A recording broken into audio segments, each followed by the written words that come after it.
Hai guys, sudah bersama Bang Boy, pengacara Nick Mir. Bang Fahmi marah karena narasumber di acara TV One dia fokus ke tindakan Nick Mir, ya tindakan Nick Mirnya, tapi dia nggak fokus ke penyebab kenapa Nick Mir seperti itu.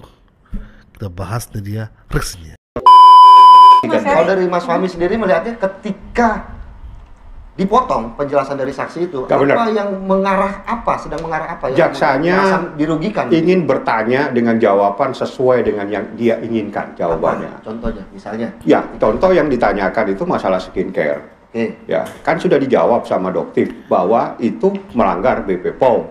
Ada skincare overclaim, ada skincare overprice. Itu fakta dan itu diketahui oleh Doktif, oleh saksi. Ini dipotong supaya tidak dijelaskan di dalam persidangan, padahal ini adalah sangat penting untuk membuktikan pelapor ini orang yang tidak benar. Pelapor ini telah melanggar Undang-Undang Perlindungan Konsumen. Itu sangat penting karena kita dalam rangka mencari dan menemukan kebenaran di sini. Tapi kalau keterangan saksi yang mengetahui tiba-tiba dipotong karena tidak sesuai dengan selera dari yang bertanya, ya sudah nggak usah sidang. Ngapain Anda datangkan saksi? Bukan saya kan yang datangkan saksi. Anda sendiri yang menghadirkan. Kenapa saat saksi mengungkap kebenaran Anda potong? Kenapa? Karena saksi ini merugikan Anda. Itu persoalannya kemarin, sehingga kami semua protes. Kami keberatan saksi-saksi itu dipotong. Simple. Dan ini bukan masalah adab, ini masalah kebenaran. Kalau kebenaran itu jangan dibawa ke sana kemari, akhlak dan segala macam itu nanti. Tapi ini kebenaran itu adalah sesuatu yang diketahui faktanya oleh orang yang memberikan keterangan di dalam persidangan. Oke. Ada juga pihak yang menilai bahwa keributan kemarin karena respons protes terhadap pemotongan keterangan saksi oleh jaksa ini justru merugikan klien Anda. Tidak. Lalu bagaimana? Nanti kita jawab, kita jeda dulu. Oke, Ya, lanjut guys. ya, ada pihak-pihak yang menilai bahwa keributan yang terjadi di ruang sidang kemarin justru merugikan klien Anda. Pendapat Anda gimana?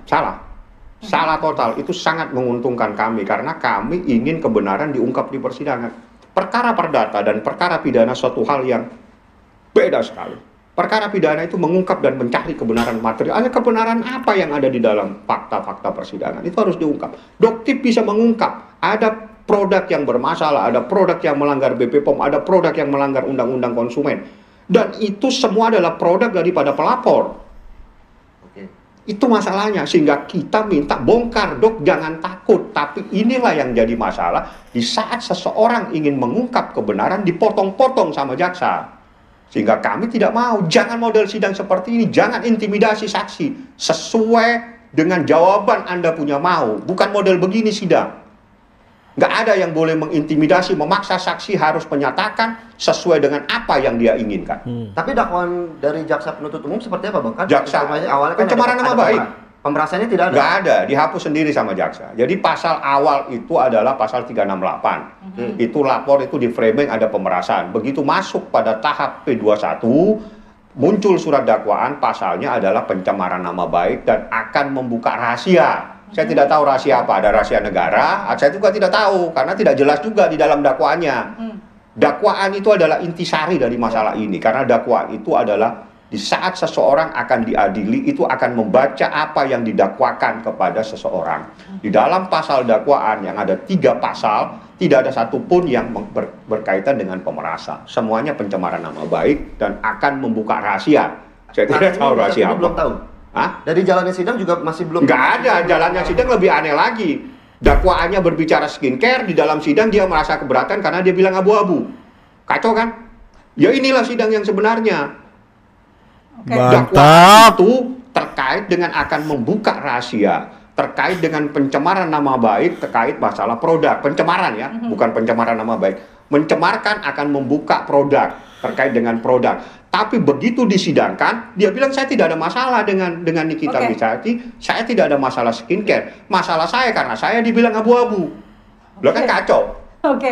Mas Heri. Saya minta tanggapan dari Bang Heri. Bang Heri, tadinya Ini, yang guys. marak atau yang beredar di publik ini adalah kasus pemerasan dan TPU-PU. Kemudian di inti dakwaan menurut Bang Fahmi ini sudah berubah menjadi pencemaran nama baik akan membuka rahasia. Bagaimana Anda melihat kasus ini, Bang? Ya, sayangnya kan dari pihak jaksa tidak dihadirkan dalam Iya. perbincangan ini. Iya, kan. ini kita Jadi, sudah mengundang ya. sebenarnya dari Komisi Iya, Kejaksaan. namun jadi belum menurut hadir. saya kalau dari versi masing-masing sah-sah saja. Ya namanya membela. Ya bukan sah, Pak. Berarti Anda tidak pernah membaca dakwaan. Sebenarnya Aneh Anda sebagai seorang ahli. Ini bagian saya bicara, Bang. Iya, tapi kan Anda Tidak kasih seakan-akan waktu Anda dulu. nggak pernah baca dakwaan. Kunci Tapi- perkara ini di dakwaan nggak boleh Anda sebagai ini ahli bagian seperti saya ini. bicara. Betul. Baik, silakan. Tapi Anda nggak boleh Silakan, seperti Bang ini. Fahmi. Iya, Silakan kita saya rasa kasih begini. Bang Heri dulu. Saya juga tadi menyampaikan harusnya kan cover both side kan. Iya. Ini kan sisi dari Bang Fahmi nih sebagai kuasa hukum. Ya, Tapi sah-sah Anda tidak saja. pernah membaca dakwaan, Anda sudah berbicara seperti ini, nggak benar saya. Saya Tapi kan dari keberatan. versi Bang Fahmi sendiri sudah menjelaskan bahwa ini kan Dakwaan, artinya sebagai orang yang ahli hukum, dia tahu dakwaan itu kunci. Saya rasa saya tidak perlu membaca dakwaan. Ya sudah, kalau saya bilang dakwaan, Anda tahu, Anda nggak boleh bicara seperti ini ini ada sebagai yang seorang bicara, ahli. saya bicara, Bang.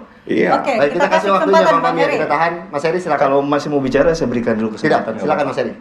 Saya bicara ya. Ya. Oke, kalau saya bicara, izin didengarkan dulu. Baik. Sama seperti tadi beliau menggebu-gebu menyampaikan, saya juga diam kan. Ya. Jadi dalam konteks ini bahwa saya sampaikan berkali-kali Oke. bahwa cover both side itu penting. Oke. Bahwa dalam hukum acara pidana itu diatur siapa yang berbicara terlebih dahulu. Baik. Bahwa ada aturan mainnya. Bahwa yang pertama membuktikan itu jaksa penuntut umum. Baru kemudian tim kuasa hukum. Begitu seterusnya. Nah, maka dalam fase ini tentunya kan bagian dari tim jaksa penuntut umum Betul. itu menyampaikan apakah tidak sesuai dengan nilai rasa dari tim kuasa hukum, Ya. itu boleh-boleh saja disampaikan. Walaupun Tapi langsung memotong begitu, itu hal yang lumrah sebagai begini, praktisi hukum ya. tapi ada jalurnya. Karena kan dalam konteks kita beracara itu ada meja hakim di situ kan, ada hakim yang hadir di sana. Maka tentunya kita harus memberikan penghormatan dulu. Ya. Saya juga tidak sependapat bahwa adab itu menjadi nggak penting.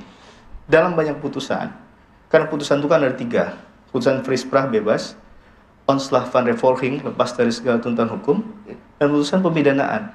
Kalau nanti bicara dalam konteks yang di ujung tadi, alasan meringankan salah satunya adalah misalnya dianggap dia itu mengikuti sidang dengan baik misalnya. Berperilaku baik. Berperilaku baik.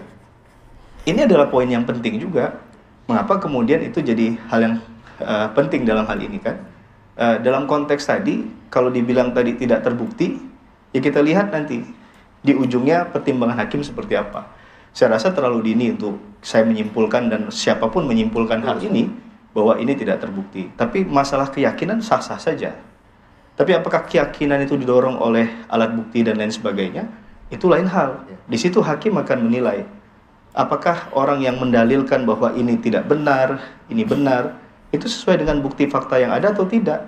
Aktori, incumbit, onus probandi. Siapa yang mendalilkan, dia tentu yang membuktikan. Nah, tapi memang dalam pembuktian pidana tidak sesederhana itu. Ya, karena itu yang harus digali, yang penting adalah diberikan kesempatan. Toh wasitnya sudah ada, hakimnya, begitu ya. Bahwa hakim yang akan menilai. Kalaupun itu dipotong dan lain sebagainya, kan hakim yang memutuskan. Jadi kalau kita dalam satu suasana persidangan menggunakan cara kita sendiri, apa bedanya dengan peradilan jalanan? Mengapa harus diselesaikan dalam konteks hukum? Di sini kita harus punya kebesaran hati juga, begitu ya. Banyak mungkin yang datang ke pengadilan tidak sesuai, bahkan dalam putusan tidak mengamini apa yang diputuskan oleh hakim. Mungkin demikian. Tapi apakah caranya harus kita sampaikan demikian? Karena ini salah satu yang publik juga tonton kan. Berarti kan ini harus jadi kaidah yang jadi tuntunan, begitu. Apalagi public figure, Bang.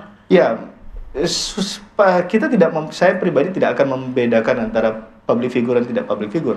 Tapi kasus ini sudah jadi atensi publik. Maka tentunya ada cara-cara untuk mempertahankan keyakinan kita tadi dengan cara-cara menurut saya yang lebih pas, begitu kan. Nah, sehingga ada poin penting juga yang didapat dari hal itu. Memang yang tidak mudah adalah menyampaikan sesuatu walaupun nuansa kebatinan kita tadi tidak merasa nyaman dengan hal itu, gitu ya. Tapi ini kan masih perjalanan sidang masih lumayan panjang. Karena ini masih bagian jaksa menurut saya.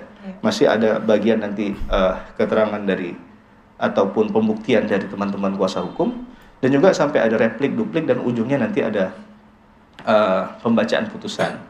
Nah, yang kita harap ya hakim menilai ini semua. Perjalanan persidangan ini juga dinilai sebagai satu bentuk untuk mengambil keputusan yang seadil-adilnya tadi.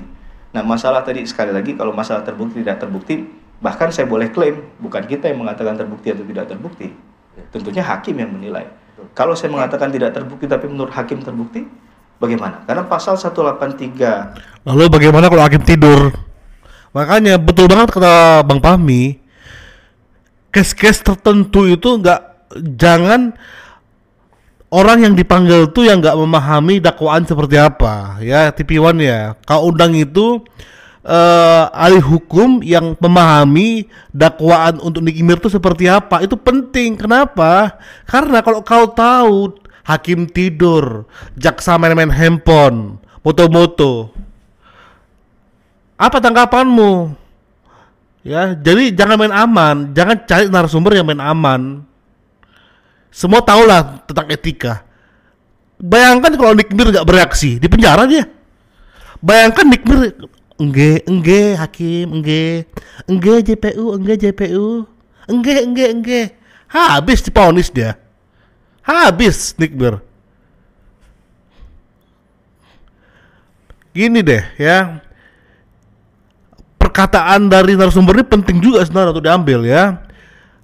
Jadi saya harap Nicky Mir sekarang harus cerdas dan cerdik. Nah itu penting itu, cerdik itu penting. Ketika JPU-nya sudah mulai main-main akal, sudah mulai melakukan siasat, udah lemparkan ke publik kamera ya, biar kamera menyorot, habis itu lempar ke hakim. Biar kita tahu, biar kita uji persidangan ini. Kita uji bahwa JPU sama hakim itu sepaket atau memang berdiri sendiri. Kalau sepaket ya memang udah susah. Makanya harus diuji nih. Nicky Mir semoga semakin cerdik lah dia ya. Walaupun memang perangannya dia emosian ya memang, tapi semoga kedepannya dia cerdik. Nah, KUHAP itu mengatakan hakim tidak akan memutus seorang bersalah, ya, dalam konteks sebelum dia meyakini adanya dua alat bukti. Tidur loh dia. Bukti itu yang menimbulkan keyakinan hakim. Jadi masing-masing pihak diberikan kesempatan untuk membuktikan. Yang penting bagi saya adalah ada prinsip fair trial nggak di sana, diberikan nggak kesempatan. Kalau ini tim jaksa penuntut umum, ya hargai itu. Nanti dikontradiksi ataupun kemudian dikonfrontir dalam keterangan yang lain. Ya. Jadi indah kita melihat puzzle ini begitu ya. Mungkin sedikit saja konsekuensi dari perilaku Nikita Mirzani di ruang sidang seperti apa? Konsekuensi yang akan dihadapinya dengan ya tentunya ini akan jadi catatan hakim ya. Okay. Karena akan ada recordnya juga dan pasti ada panitera yang mencatat. Dan hal itu juga langsung visual diperhatikan oleh hakim. Mungkin kalau ada keguncangan jiwa secara emosional ya, tapi kalau berkali-kali dilakukan ini bisa offside. Oke. Nah itu yang saya rasakan. Baik, terima kasih. Terima kasih Bang Fahmi. Penjelasannya Bang Fahmi, terima kasih. Pada pagi hari tentu kita berharap bagaimana tadi Mas Heri juga sudah menjelaskan. Potong Bang Fahmi sebagai penutup. Sesuatu yang sakral begitu ya. Kalau aku jadi Bang Fahmi aku potong gitu. Ya, potongnya seperti ini. Ya, lain kali TV1 kalau undang narasumber sebagai ahli itu, jadi bukan hanya melihat kacamata secara umum. Dia harus masuk dulu ke perkara, itu penting. Karena ada beberapa case yang seperti case-nya Nicky Mir. Sebelumnya Bang Boy Up kan, ada ibu-ibu yang mengalami hal yang sama seperti Nicky Mir. JPU-nya sama, bayangkan nggak? Dia orang yang nggak punya media. Ini Nicky Mir tuh karena dia untuk beruntung aja dikelilingi oleh orang yang banyak mendukung dia. Jadi viral lah dia. Makanya Bang Boy berinisiatif untuk meriak, membahas. Seandainya nggak ada yang merekam, udah habis Nicky Mir, kelar.